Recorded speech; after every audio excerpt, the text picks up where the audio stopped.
If a man serves me, he must follow me. Wherever I am, my servant will be there too. Homeward Bound. There was a song back in the 60s by Simon and Garfunkel, Homeward Bound, I Wish I Was, and it goes on, home where the music's playing. Those who have had an experience of clinical death and have gone on to the other side, if they're coming close to the good side, they start to hear terribly beautiful music and singing. Today, later on this morning, we will in this parish be burying a dear friend who only a short time ago was in the other chapel receiving the last sacraments. She had lived all her life in faith and she was only in her 30s, but she was ready to go. Also, about the same time, has gone into the other side, not from this parish but from somewhere else, a young man, only married a year and a half, and he took his own life. We do know why, but we don't know why he didn't talk about it. And I thought to myself, homeward bound, in one case is very clear, but without passing judgment at all. The other one is not so clear, because it's not the best way to go. We can only recommend these souls to the Lord's mercy, but it's dying out of the will of God, because He doesn't want that act.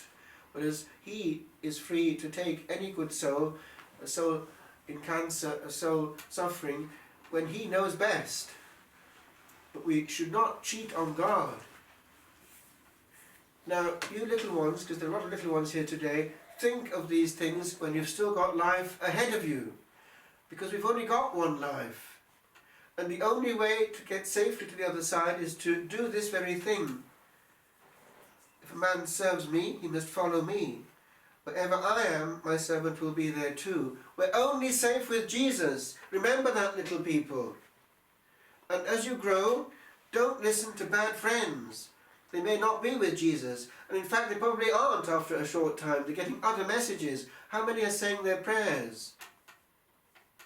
So just be aware that getting to heaven isn't automatic, and we're in a battle. And this battle has been fought for us in this fortnight that we're starting now in Passiontide. The cross. Remember, paradise was closed. We were banished from the Garden of Eden. We were in a mess. And not even the great saints of the Old Testament could get to heaven until those words came from Calvary. It is accomplished. And then only, the veil of the temple was torn in two, and the Holy of Holies was open. But that is the Holy of Holies of heaven for us.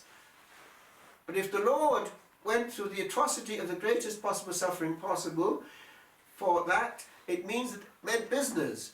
And we get this message falsely now that it's all automatic. Everyone gets there. You listen to what they say in funerals. It's just presumed. But it's not actually true. We don't know the proportion, but we do know that it's a risky business going through life. So we must take seriously the means He's given us. We have the fullness in the Catholic Church. The grace of God coming in this sevenfold channel. We had confessions this morning of little children, and we're having actually on Easter Day itself the First Communion of another child. But the children, when they're called to grace, must keep it. It was actually through the influence of an Irish lassie, Nellie of Holy God, that St. Pius X was moved by the Holy Ghost to put forward the age of communion. And we know that that is very pleasing to the Lord, because a child at the age of adolescence is no longer so easy to work on as he is at the age of 7 or 8 or 9. There's an openness in the child. The child receives. Now, what do we receive? We receive messages. The first message a child receives is the one that sticks. So you children, listen to your good parents and grandparents, because they are giving you the true message. Don't let anyone fool you, it's the truth. Now, the Lord Himself actually does give us a message. Now, in the first reading, we had this writing of the law of God in our hearts. Now, listen to this, it's kind of important. Have you heard of a lie detector? Well, it's something that apparently works because the body, when it's telling a lie, is somehow in resonance with the soul. The soul and the body are very much intertwined, and one impacts on the other. When the soul decides to commit this sin of not telling the truth, the body can't get away from it. So the graph somehow jumps, and there's a kind of chemical reaction inside. And it works also for other sins. Now, you children who are young, that is working very well. Your conscience works very well in childhood. It's the voice of God. He's planted that law. And the great writer C.S. Lewis uses that fact to prove that actually there's a huge brain behind the whole of creation which has planted this law in every soul equally throughout the universe.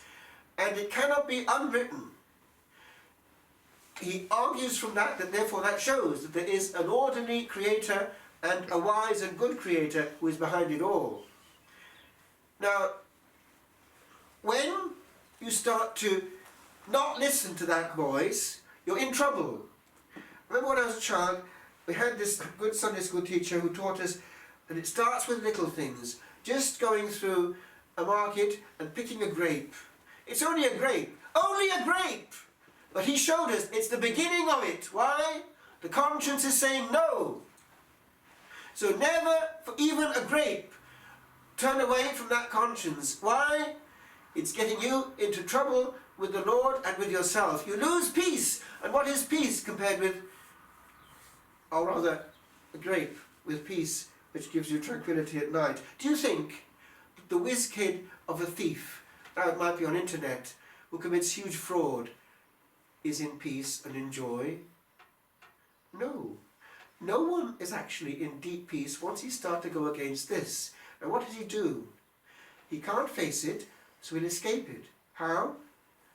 He'll find something to distract him, so he doesn't have to face it. So now you watch what all these young people are doing after a certain age is avoiding themselves, avoiding the peace and quiet of facing their own soul and their creator, so they can block him out. And they're very successful in blocking him out. All the time they're plugged into someone else through earphones, through modern means of communication, and there's no way they're going to hear the voice of God or even their conscience. All the time they're fidgeting outside themselves. You watch. It could be your threat too when you go into adolescence. I'll get into all that moves, all that sounds, and I'll escape the real thing. And then, all one's life in that mode of escape, and never ever, until the end, facing reality. My life has gone. I used it badly. I didn't take care of my soul. And now where am I? Facing eternity, and my soul never took it seriously.